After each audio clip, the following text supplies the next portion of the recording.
அந்நியர்களிடத்திலும் முஹம்மது ஸல்லல்லாஹு அலைஹி வஸல்லம் அவர்களுக்கு முதலிடம். மைக்கேல் எச் ஹார்ட் எழுதிய த 100 புத்தகத்திலே நபியவர்களுக்கு அவர் கொடுத்த இடம், நபியவர்களை அவர் முற்படுத்தியதற்கு அவர் சொல்லக்கூடிய 2 முக்கியமான காரணங்கள் என்ன, இதை பற்றி தான் இந்த பதிவிலே தெளிவாக பார்க்க இருக்கிறோம். வாங்க வீடியோக்குள்ளால போகலாம். அல்ஹம்துலில்லாஹி ரப்பில் ஆலமீன், அஸ்ஸலாத்து வஸ்ஸலாமு அலா ரசூலில்லாஹி அம்மா பஅத். கண்ணியத்திற்குரிய இறைவனின் நல்லடியார்களே, அல்லாஹ்வின் சாந்தியும் சமாதானமும் என்றென்றும் உங்கள் மீது உண்டாவதாக. அல்லாஹ் சுப்ஹானஹு வ தஆலா ரசூலுல்லாஹி ஸல்லல்லாஹு அலைஹி வஸல்லம் அவர்களை எப்படி முஸ்லிம்களுக்கு மத்தியில் ஒரு அந்தஸ்திலே வைத்திருக்கிறானோ, இதே போல அந்நியர்களிடத்திலும் மாற்று மதத்தவர்களிடத்திலும் அல்லாஹ் சுப்ஹானஹு வ தஆலா நபியவர்களை கண்ணியப்படுத்தித்தான் வைத்திருக்கிறான். நபி அவர்களுடைய அந்தஸ்துக்கு கண்ணியத்திற்கு எவருக்கும் செல்ல முடியாத அளவுக்கு அல்லாஹ் மேன்மைப்படுத்தியிருக்கிறான், சிறப்பித்திருக்கிறான். குர்ஆனிலே அல்லாஹ் கூறுகிறானே, வரஃபஅனா லக திக்ரக், நாயகமே ஸல்லல்லாஹு அலைஹி வஸல்லம் உங்களுடைய பிரஸ்தாபத்தை, உங்களுடைய வர்ணனையை, உங்களுடைய சிறப்புகளை நாங்கள் உயர்த்தி விட்டோம் என்று அல்லாஹ் கூறுகிறானே. இந்த அடிப்படையில் முழு உலக மக்களுக்கு மத்தியில் தனி இடத்தை பிடித்தவர்கள் தான் முஹம்மது ஸல்லல்லாஹு அலைஹி வஸல்லம் அவர்கள். 1978 வருடம் அமெரிக்காவுடைய கலிபோர்னியாவில் மைக்கேல் எச் ஹார்ட் என்று சொல்லக்கூடிய ஒரு நாவலாசிரியர் the 100 ranking of the most influential persons in history, உலகத்திலே அதிக செல்வாக்கை ஏற்படுத்திய 100 பேர் என்ற ஒரு புத்தகத்தை வெளியிடுகிறார். கண்ணியமானவர்களே, இவர் இந்த புத்தகத்தை பற்றி சொல்லும் பொழுது, நான் இந்த புத்தகத்தை எழுதுவதற்காக, இயற்றுவதற்காக 28 வருடங்கள் ஆராய்ச்சி செய்தேன், ஆய்வு செய்தேன். அந்த ஆய்வுக்காக வேண்டி உலகத்தில் இருந்த முக்கியமான 5000 பேரை பொறுக்கி எடுத்து அவர்களுடைய வாழ்க்கை வரலாறை ஆரம்பத்திலிருந்து இறுதி வரை படித்து அலச ஆரம்பித்தேன். கடைசியாக அந்த 5000 பேருடைய வாழ்க்கை சரிதையிலிருந்து முக்கியமான 100 பேர், அதுவும் எப்படியாப்பட்டவர்கள், எவர்களின் மூலமாக இந்த உலகத்திலே பெரும் தாக்கம் ஏற்பட்டதோ, இப்படியாப்பட்ட 100 பேரை பொறுக்கி எடுத்து என்னுடைய த 100 என்ற புத்தகத்திலே நான் பதித்தேன் என்று மைக்கேல் எச் ஹார்ட் சொல்கிறார். அருமையானவர்களே, இந்த புத்தகத்திலே உலகத்திலே செல்வாக்கு மிக்க 100 பேரை அவர் சேர்த்திருந்தாலும் அவர்களிலே நாம் அறிந்திருக்கக்கூடிய சில முக்கியமான நபர்களை மட்டும் இந்த இடத்திலே கூறுகிறேன். ஏன் நான் இவர்களை சொல்லுகிறேன் என்றால், இவர்களெல்லாம் இந்த உலகத்திலே முக்கியமானவர்கள், பல புரட்சிகள் செய்தவர்கள், பல தாக்கத்தை ஏற்படுத்தியவர்கள். இவர்களுக்கு மத்தியில் மைக்கேல் எச் ஹார்ட் நபி அவர்களுக்கு கொடுத்த இடத்தை நீங்கள் நன்றாக விளங்கிக் கொள்ள வேண்டும் என்பதற்காகத்தான். இந்த அடிப்படையில் 100வது இடம் சைனாவுடைய மதத்துறவி மகாவீர், 98வது இடம் கிரேக்க இலக்கிய மேதை ஹோமர், 94வது இடம் முதலாவது குயின் எலிசபெத், 86வது இடம் நாடுகான் பயணி வாஸ்கோ ட காமா, 84வது இடம் ரஷ்யாவை கம்யூனிச நாடாக மாற்றிய லெனின், 79வது இடம் நிக்கோலோ மாக்கியவெல்லி, 67வது இடம் ரோமர்களுடைய பெரும் படை தளபதி ஜூலியஸ் சீசர், 66வது இடம் ரஷ்யாவுடைய சர்வாதிகாரி ஜோசப் ஸ்டாலின், 65வது இடம் ஸ்பெயினுடைய 2வது குயின் இசபெலா, 62வது இடம் பிரான்சிஸ்கோ பிசாரோ, 60வது இடம் ஜோசப் லிஸ்டர், 55வது இடம் இரத்த ஓட்டத்தை கண்டுபிடித்த வில்லியம் ஹாவி, 54வது இடம் ரோமர்களுடைய முக்கியமான படை தளபதி சென்ட் ஆகஸ்டின், 53வது இடம் இந்தியாவுடைய மிக முக்கியமான அரசன் அசோகா, 52வது இடம் இஸ்லாத்துடைய 2வது ஹலீஃபா, 22.5 லட்சம் சதுர கிலோமீட்டரை ஆட்சி செய்த உமர் பின் ஹத்தாப் ரலியல்லாஹு அன்ஹு அவர்கள், 50வது இடம் உலக புகழ்பெற்ற ஓவியர் மைக்கேல் ஏஞ்சலோ, 43வது இடம் அலெக்சாண்டர் ஃப்ளெமிங், 42வது இடம் டெலிபோனை கண்டுபிடித்த அலெக்சாண்டர் கிரஹாம் பெல், 41வது இடம் ஒலிவர் கோம்வெல், 40வது இடம் பிளாட்டோ, 39வது இடம் ஜெர்மனுடைய சர்வாதிகாரி அட்லாஃப் ஹிட்லர், 38வது இடம் வானொலியை கண்டுபிடித்த குக்லியெல்மோ மார்க்கோனி, 35வது இடம் 1000 கண்டுபிடிப்புகளுக்கு சொந்தக்காரர் தோமஸ் எடிசன். 34வது இடம் பிரெஞ்சுடைய முக்கியமான படை தளபதி மாவீரன் நெப்போலியன்.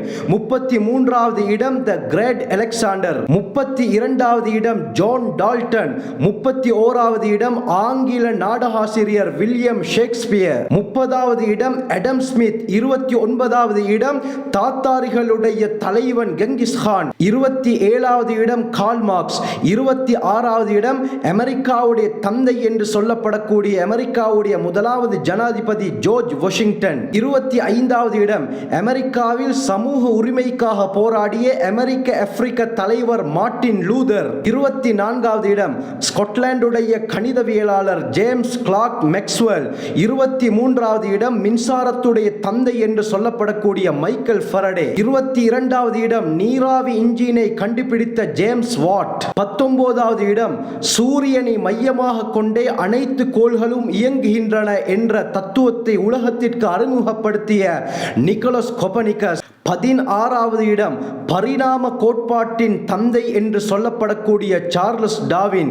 15வது இடம் மோசஸ் அதாவது மூசா அலைஹிஸ்ஸலாம் அவர்கள். 13வது இடம் கிரேக்க தத்துவ ஞானி கிறிஸ்துக்கு முன் 384வது காலப்பகுதியிலே வாழ்ந்த அரிஸ்டாட்டில்.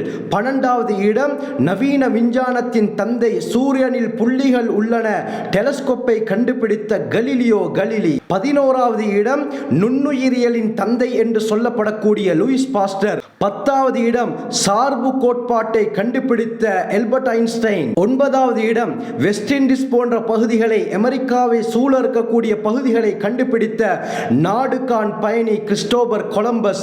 8வது இடம் அச்சு இயந்திரத்தின் தந்தை என்று சொல்லப்படக்கூடிய ஜொஹான் குட்டன்பர்க். 7வது இடம் காகிதத்தை கண்டுபிடித்த சைனாவை சேர்ந்த சாஐலூன். 6வது இடம் பைபிளுடைய புதிய ஏற்பாட்டு நியூ டெஸ்ட்மென்ட்டை எழுதிய முக்கியமான எழுத்தாளர் சென்ட் போல். 5வது இடம் சைனாவுடைய மதத்தை பரப்பிய கன்ஃபூசியஸ். 4வது இடம் கௌதம புத்தர். 3வது இடம் ஜீசஸ். 2வது இடம் புவியீர்ப்பு சக்தியை கண்டுபிடித்த ஐசக் நியூட்டன். 1வது இடம் இந்த உலகத்திலே அதிக செல்வாக்கு மிக்கவர், உலகத்திலே அதிகம் தாக்கத்தை ஏற்படுத்தியவர் யார் என்று தெரியுமா? த ப்ராஃபட் முஹம்மது ஸல்லல்லாஹு அலைஹி வஸல்லம் அவர்கள். கண்ணியமானவர்களே, அவர் கிறிஸ்தவராக இருந்து கொண்டு அவர் வணங்கக்கூடிய ஜீசஸை 3வது இடத்திலே வைத்துவிட்டு முஹம்மது ஸல்லல்லாஹு அலைஹி வஸல்லம் அவர்களுக்கு முதலிடத்தை கொடுத்திருக்கிறார் என்றால் ஸல்லல்லாஹு அலைஹி வஸல்லம் அவர்களுடைய தாக்கம் இந்த உலகத்திலே எந்த அளவுக்கு சக்தி வாய்ந்ததாக இருக்கும் என்பதை இதன் மூலமாக நாம் விளங்கிக் கொள்ளலாம். அருமையானவர்களே, இந்த புக்கை வெளியிடுகிறார். வெளியானதற்கு பிறகு முழு உலகமும் அதிர்ச்சியில் ஆள்கிறது. என்ன காரணம்? இவர் வணங்கக்கூடிய ஜீசஸை 3வது இடத்திலே வைத்துவிட்டு ப்ராஃபட் முஹம்மது ஸல்லல்லாஹு அலைஹி வஸல்லம் அவர்களை ஏன் முதலிடத்திலே வைத்தார்? என்ன காரணம்? மக்களுக்கு மத்தியிலே கேள்வி எழ ஆரம்பிக்கிறது. இவர் ஒரு கான்ஃபரன்ஸ், ஒரு பிரஸ் மீட்டிங்கிலே தெளிவாக இதை பற்றி கூறுகிறார். இவர் மக்களை பார்த்து சொன்னார், நான் ப்ராஃபட் முஹம்மது ஸல்லல்லாஹு அலைஹி வஸல்லம் அவர்களை ஏன் முற்படுத்தினேன் என்று நீங்கள் யோசிக்கலாம். 2 காரணங்கள் இருக்கின்றன என்று மக்களை பார்த்து மைக்கேல் எச் ஹார்ட் தெளிவாக கூறினார். முதலாவது காரணம் என்ன? மதம் என்ற அடிப்படையில் முஹம்மது ஸல்லல்லாஹு அலைஹி வஸல்லம் அவர்கள் சரியான முறையிலே அவர்களுடைய சேவைகளை செய்திருக்கிறார், எந்த குறைபாடும் கிடையாது. 2வது, மதம் சார்பற்ற விடயங்கள்.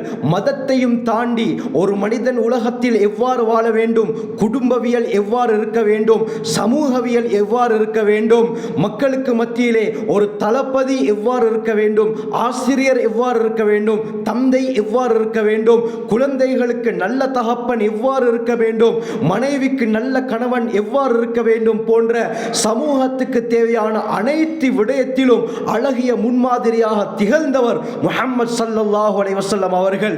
இப்படியாப்பட்ட விடயங்கள் ஜீசஸிடம் கூட இருக்கவில்லை. இதனால தான் முஹம்மது ஸல்லல்லாஹு அலைஹி வஸல்லம் அவர்களுக்கு நான் முதலிடத்தை கொடுத்தேன் என்ற ஆச்சரியமான பதிலை கூறி முடித்தார் மைக்கேல் எச் ஹார்ட். கண்ணியமானவர்களே, அல்லாஹ் குர்ஆனிலே இதைத்தான் தெளிவாக கூறுகிறார். லக்கத் கான லகும் ஃபீ ரசூலில்லாஹி உஸ்வத்துன் ஹஸனா. நிச்சயமாக உங்களுக்கு ரசூலுல்லாஹி ஸல்லல்லாஹு ஸல்லல்லாஹு அலைஹி வஸல்லம் அவர்களுடைய வாழ்க்கையிலே அழகிய முன்மாதிரி இருக்கிறது.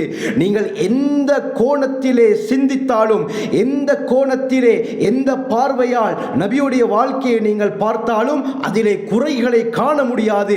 அழகிய முன்மாதிரி தான் இருக்கிறது.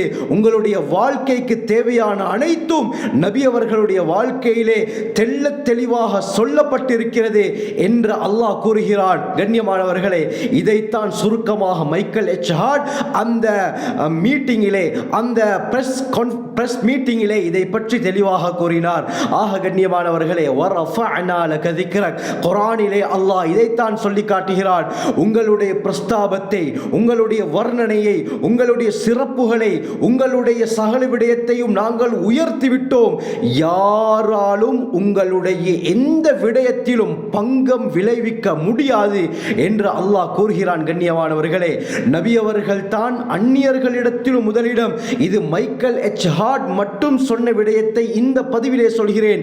இது அல்லாமல் உலகத்திலே பிரசித்தி பெற்றவர்கள், அறிவாளிகள், தீர்க்கதரிசிகள் நபி அவர்களை பற்றி சொன்ன விடயங்கள் ஆச்சரியமானது. கண்ணியமானவர்களே, இன்ஷா அல்லாஹ் இன்னொரு பதிவில் அப்படியாப்பட்ட சமூக தலைவர்கள், மத தலைவர்கள் நபி அவர்களை பற்றி என்ன சொல்லி இருக்கிறார்கள் என்பதை தெளிவாக பார்ப்போம். அல்லாஹ் சுப்ஹானஹு வ தஆலா ரசூலுல்லாஹி ஸல்லல்லாஹு அலைஹி வஸல்லம் அவர்களுடைய வாழ்க்கையை அணுவணுவாக பின்பற்றக்கூடிய கூட்டத்திலே அல்லாஹ் நம் அனைவரையும் சேர்த்தருள்வானாக. ஜஸாக்குமுல்லாஹு கைர். வ ஆகிரு தஅவானா அல்ஹம்துலில்லாஹி ரப்பில் ஆலமீன்.